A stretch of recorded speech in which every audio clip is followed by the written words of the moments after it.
नमस्कार मंडळी. तर आजच्या व्हिडिओत मी आपले स्वागत करतो आणि आज आहे हनुमान जयंती. तर सर्वात आधी हनुमान जयंतीच्या सर्वांना हार्दिक शुभेच्छा.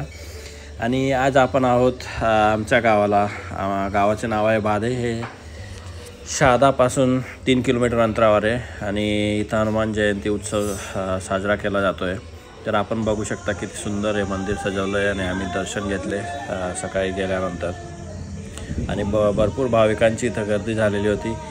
तर हे हनुमान दादा बजरंगबली हे साक्षात आहेत.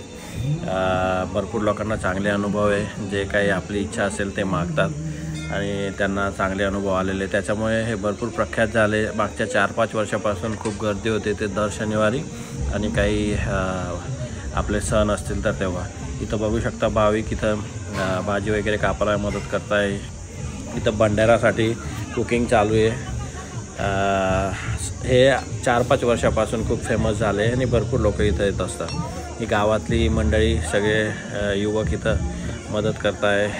भंडाराचे आयोजन केलेले इथं.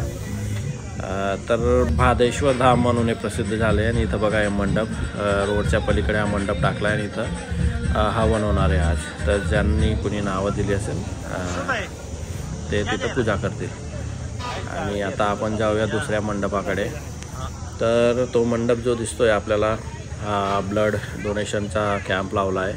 तर भादेश्वर धाम सेवा समितीतर्फे हनुमान जयंतीच्या निमित्ताने ब्लड डोनेशनचा कॅम्प लावला आहे आणि नवजीवन ब्लड लॅब यांनी आयोजित केलं आहे आणि रामेश्वर पाटील आमच्या गावाचे आहे. तर त्यांच्या सहकार्याने दरवर्षी हा ब्लड डोनेशनचा कॅम्प इथं होत असतो.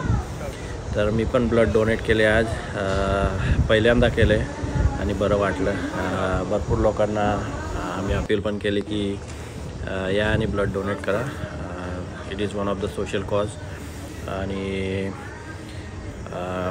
म्हणजे सकाळी बघा माझे भाऊ कझिन ब्रदर आहे, ते पहिलेच होते. तर त्यांचं ब्लड घेतलं जात आहे आणि नंतर मी पण डोनेट करणार. ओ पॉझिटिव्ह आहे. आणि अजून तर आपल्याला माहिती देताना इथं हिमोग्लोबिन 15 आहे. अजून बस एवढं चेक कर.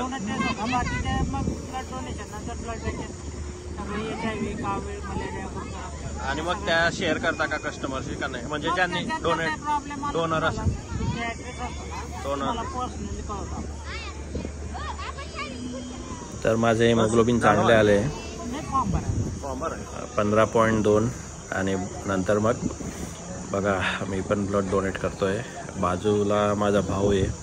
तर आम्ही 4ही भावांनी आज ब्लड डोनेट केले सकाळीच.